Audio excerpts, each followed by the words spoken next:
Hi friends, మేము ముంగటికి dressing టేబుల్స్తో మేము ముంగటికి రావడం జరిగింది. ఇది మా మ్యానుఫ్యాక్చరింగ్. ఇవన్నీ మన దగ్గర మ్యానుఫ్యాక్చరింగ్ అవుతూ ఉంటాయండి. 2 feet పాలిష్ బాక్స్ కానీ 2 feet కానీ 2.5 కానీ ఇట్లా మన ఓన్ మ్యానుఫ్యాక్చరింగ్ ఇవన్నీ.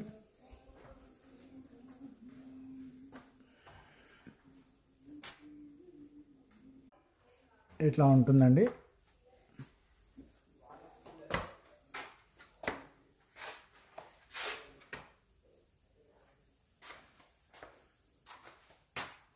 ఇలా